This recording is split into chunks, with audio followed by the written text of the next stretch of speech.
We are also operating in Syria. We have an obligation to maintain the southwestern region of Syria as a demilitarized zone bordering Israel. Tensions are erupting in southern Syria, where more than 200 people have died in the bloodiest violence the region has seen in years. Israel is launching airstrikes on Syrian government forces near Damascus. Why is Israel involved? Why is the Druze minority suddenly at the center of this regional crisis? And what does this mean for Syria's fragile new leadership after the fall of Bashar al-Assad? The fighting broke out in Sweida, a province near Jordan and the Israeli border, after a Bedouin tribe allegedly robbed and assaulted a Druze man along a key highway. What started as a localized tribal dispute escalated rapidly. Druze militias responded with force. Armed Bedouin groups, many aligned with the Syrian government, struck back. Then, Damascus sent in troops to quell the violence, only to be met with fierce resistance by the Druze. It is a war with no goal other than the fragmentation of our homeland and the dispersion of our efforts towards chaos and destruction. Syria is not a testing ground for foreign conspiracies, nor a place to implement the ambitions of others at the expense of the blood of our children and women. Within 48 hours, the violence intensified. On Wednesday, Israeli warplanes targeted the Syrian Defense Ministry and struck areas near the presidential palace in Damascus. The Israeli military confirmed strikes on tanks, roads, and Syrian positions near Sweida. We will not allow a return to a situation where a second Lebanon is being established there. And we are also obligated to protect the Druze residents.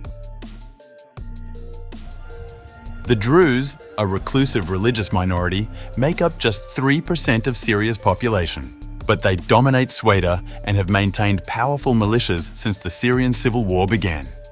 Their mistrust of Syria's new government runs deep, especially because President Ahmed al-Shara was once part of a Sunni Islamist rebel faction linked to al-Qaeda. Now what happens in Sweida? You've seen it yourselves. Of killing of civilians, of humiliation of civilians. And I raise the question, what else needs to happen for the international community to make its voice heard? What else needs to happen? Why are we still waiting? On Wednesday afternoon, Syria's Interior Ministry claimed a ceasefire had been reached with key Druze leaders. But the situation remains volatile. Many Druze militias reject both Israeli intervention and central government authority. Others, especially religious leaders, are calling for international protection. So why is Israel getting involved? There are two reasons. First, to block Iranian militias and Islamist fighters from gaining ground near the Israeli border, especially in the Golan Heights. Second, to reassure Israel's own Druze population, many of whom have family ties in Sweida.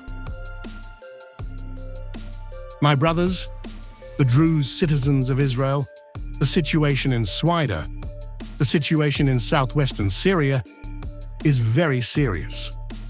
The IDF is operating, the Air Force is operating, other forces are operating.